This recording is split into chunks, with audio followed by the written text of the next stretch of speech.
সকাল সকাল ঘুম থেকে উঠে দেখো পইরা গেলাম, এই রামো রামো কি হয়ে গেল গা, কেন বা পইরা গেলাম গা। হ্যালো এভরিওয়ান, আজকে সকাল সকাল ঘুম থেকে উঠে আমি বিছনা থেকে ব্লগটা স্টার্ট করে দিলাম। ভাবলাম আজকে তোমার লগে আমি অল্প শেয়ার করি আমার ডেলি রুটিনটা। সবসময় তো আমি খালি কামে দেখে তার লেগে আজকে ভাবলাম যে আমি সকাল থেকে একদম তোমার লগে আমি ব্লগটা স্টার্ট করে দিই। এই যে দেখো আমি বিছনা উঠাতে উঠাতে আমি গেলাম গা পইরা, আমার ঘুমেই হয় নাই, তো কি করুম গাও।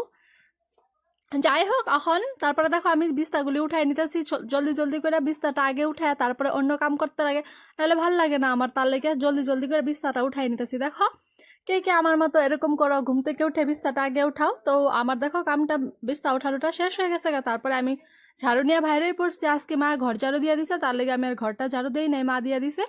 তারপরে দেখো আমি উঠানটা ঝাড়ু দাও, কত পরিমাণের পাতা পড়ছে। গ্রামে যে যে থাকো তোমরা সবাই তো জানো এই গাছগুলি লেগে যে বহুত পাতা পড়ে, সব দিন ঝাড়ু দেই, কিন্তু অল্প পরে এসে দেখবা আবার এরকমই মানুষে ভাববো যে ঝাড়ু দেই না সাগে, কি করবো এখন, উপায় তো নাই, কিন্তু গাছও তো লাগে।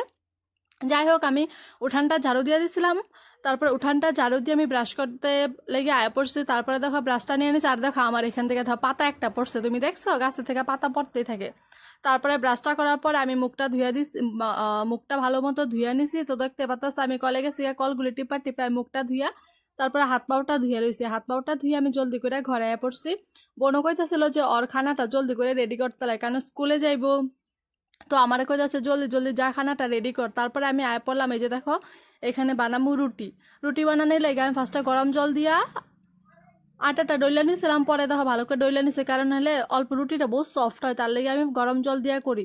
পরে দেখো আমি রুটিগুলি বানিয়ে নিতেছি একটা একটা করে, সবগুলি রুটি, কারণ সবগুলি তো আর ব্লগে দেখানো সম্ভব না, তার লেগে আমি একটা দেখো আমি গোল গোল রুটি বানাইতে পারি কিন্তু। তারপরে এদিকে আর অন্য সাইড আমি কড়াই বসাই দিছি রুটিটা দিতে লেগে জলদি করে। তারপরে আমি কড়াইটা বসা আবার অন্য সাইড দিয়ে দেখো আরেকটা রুটি বানাই নিতে, কারণ জলদি জলদি বানাইতে লাগে, সকাল সকাল বনু ওরা থাকে না ঘরে, সবাই জায়গা। তারপরে দেখো ওরার লেগে বানাইয়া তারপরে অন্য সাইড দিয়ে আবার বাবুর লেগে চাও বানাই দিতেছে, কারণ বাবু সব দিন সকালে বাবুর চা লাগবেই। তো বাবু মুন্নি আর পূর্বা এখানে সবাই ধর তিনজনে ওরা রুটি খাইতেছে। তো ওরা এখানে তিনজনে আসছিল, পরে অগরে দিয়ে তারপরে আমি, ওরা সবাই যাওয়ার পরে মা গেছে গা সপের দিয়া টিয়া, তারপরে আমি তো খাইতে বয়ে পড়ছি। তো ওরা তো সবাই সবাই ডিউটিতে যায়, তোমরা সবাই জানো যে যে আমার ডেলি ডেলি ব্লগগুলি দেখো, আর আমার ব্লগগুলি তোমার ভালো লাগে কিনা এটা কিন্তু আমার কমেন্ট করে জানাইবা। আর আমার ভিডিওটা তোমাকে কেমন কেমন ধরনের চাই বা কি কি নতুন অ্যাড করতে লাগে এটাও আমারে কমেন্ট করে তোমরা জানাইবা। আমি চেষ্টা করম যাতে আমি তোমার মতো তোমার পছন্দ মতো আমি ভিডিওগুলি দিতে লাগে।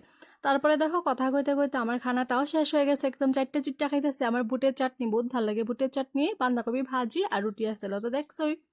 তারপরে এই যে দেখো বাসন মাজতে আসছে, আজকে ধো আবার একটা ডেক্সিটা কালকে মায় আবার চৌকাতে বানাইছিল, তার লেগে কত সব দিন যে এত এত বাসন থাকে আমার তো কি কমু।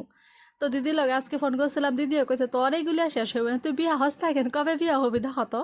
আরে এইগুলি কথা নিয়ে দিদি লগে অল্প হাসি ধামালি করে তারপরে আমি ভাবলাম যে না না তোর লগে বই থাকলে কাম হইব না, আমি জলদি করে গিয়ে আমার বাসনগুলি ধুয়ে লই। তারপরে দেখো বাসনগুলি মাঝে আমি বাসনগুলি ধুইতেছি আর ভাবতেছি যে জলদি জলদি কামগুলি শেষ করে জলদি জলদি আমার সব কাম ফিনিশ করে একদম পুরো বইয়ে থাকুন, ব্লগটা এডিটও করতে লাগবো, তারপরে আবার দিতেও লাগবো, হয় কি রাখো। তো আশা করি তোমার আমার ব্লগগুলি ভালো লাগে, আর যদি ভালো লাগে তো আমার চ্যানেলটা অবশ্যই ফলো আর সাবস্ক্রাইব করতে ভুলবে না। বা